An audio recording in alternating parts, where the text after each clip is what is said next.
No question has so worried human minds during the entire time of human existence as the question of the immortality of the soul, about the afterlife. Before proceeding to the disclosure of this question, it must be said that even for the present time it is the most urgent question, the difficulty of which is recognized by the greatest philosophers and thinkers. According to quantum theory, none of us dies, that is, humanity lives forever. Robert Lance of the University of North Carolina believes that belief in death is conditioned by upbringing. After the death, a person can travel through the multiverse, known as the world of the gods. Lance, based on quantum physics, argues that death is just an illusion created by human consciousness. Life is determined by the activity of molecules, not by the work of internal organs.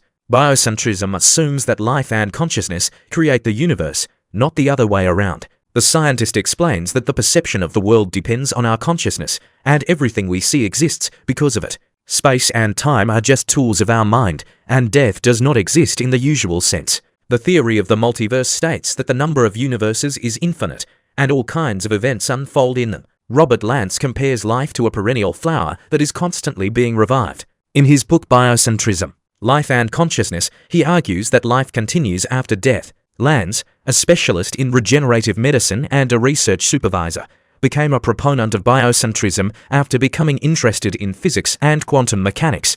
According to Lance's theory, death is an illusion that arises from identifying oneself with the body. Consciousness exists outside of time and space, and can be both inside and outside the body, which corresponds to quantum mechanics, where particles can be in several places at the same time. He believes in a multitude of universes in which all events are realized without exception. In one universe, the body dies, and in another, it continues to live with an overflowed consciousness. Thus, here and now some of us are having fun at the bar, and at the same time sunbathing on the beach somewhere. A dying person enters a world similar to the one in which he lived, and this process repeats endlessly. Many scientists support the theory of parallel worlds. The idea of multiple universes was first mentioned by H.G. Wells in 1895, and then developed by Hugh Everett in 1957, who argued that the universe splits into many similar ones with each of our choices.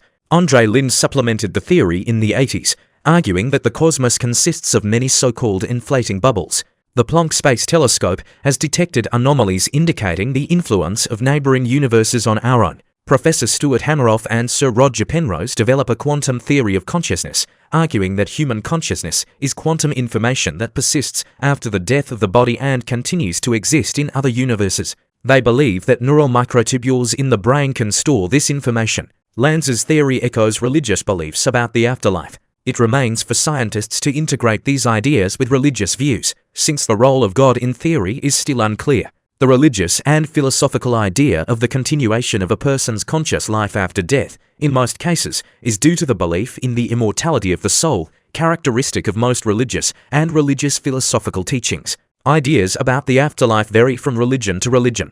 An example of such ideas is the belief in the resurrection of the dead in the Abrahamic religions, that is, that one day in the future, dead people will be resurrected by God. According to various ideas about the afterlife, the essential aspect of an individual who continues to live after death may be some partial element, or the entire soul or spirit of an individual, which carries with it and can endow with a personal identity or vice versa, nirvana. According to some views, this continued existence often takes place in the spiritual realm, and according to other popular views, an individual can be reborn in this world and begin the life cycle anew, probably without remembering what happened in his past life. According to the latter point of view, such rebirths can occur over and over again until a person reaches the entrance to the spiritual realm or another world. The main views on the afterlife come from religion, esotericism, and metaphysics. Some belief systems, such as Abrahamism, believe that the deceased move to another level of existence after death, as determined by God or divine judgment based on their actions or beliefs during their lifetime. On the contrary, in the teachings of reincarnation, such as Indian religious cults, the nature of continued existence is determined directly by the actions of the individual in the completed life. Theists usually believe that after death, people will have an afterlife.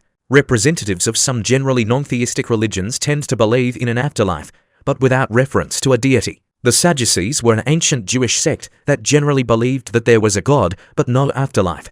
Many religions, regardless of whether they profess the existence of a soul in another world, like Christianity, Islam, and many pagan belief systems, or reincarnation, like many forms of Hinduism and Buddhism, believe that a person's status in the afterlife is a reward or punishment for his behavior during life. Heaven, Pure Lands, Tien, Jannat, Valhalla, or Summerland is a common religious, cosmological, or transcendental place where beings such as gods, angels, jinns, saints, or revered ancestors sit or live. According to the beliefs of some religions, celestial beings can descend to earth or incarnate, and earthly beings can ascend to heaven after death or, in exceptional cases, enter heaven alive. Heaven is often described as the holiest place, heaven as opposed to hell or the underworld. Paradise is accessible to people according to various standards of divinity, goodness, piety, faith or other virtues or orthodoxy, or simply according to the will of God. Hell, according to many religious and folklore traditions, is a place of torment and punishment in the afterlife.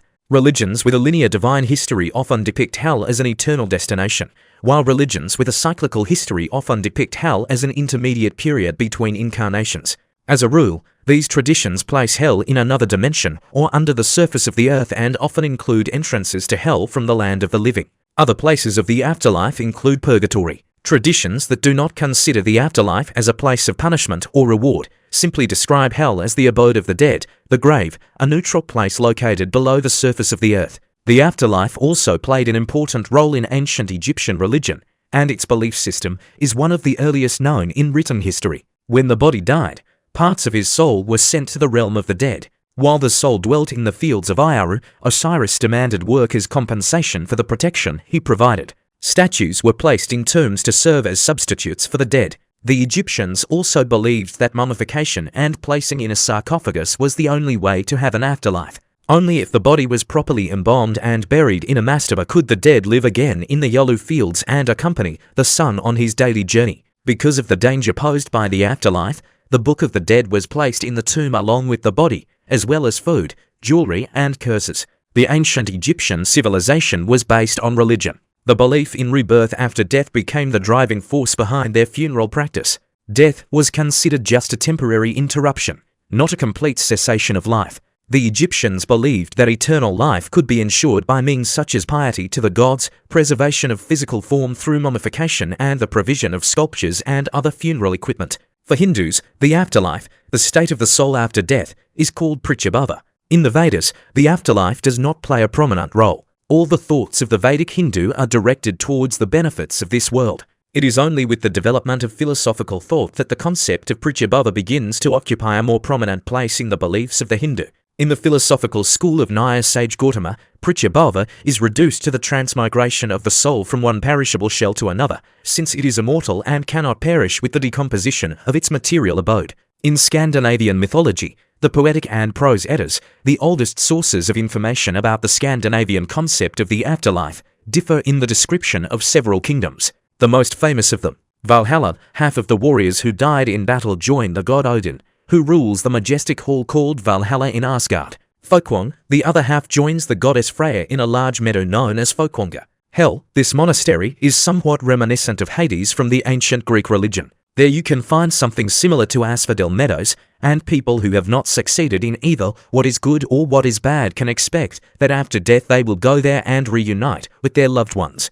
Niflhel is a kingdom roughly analogous to the Greek Tartarus. This is a deeper level under hell, and those who break oaths and commit other heinous acts will be sent there to be among their relatives and suffer severe punishments.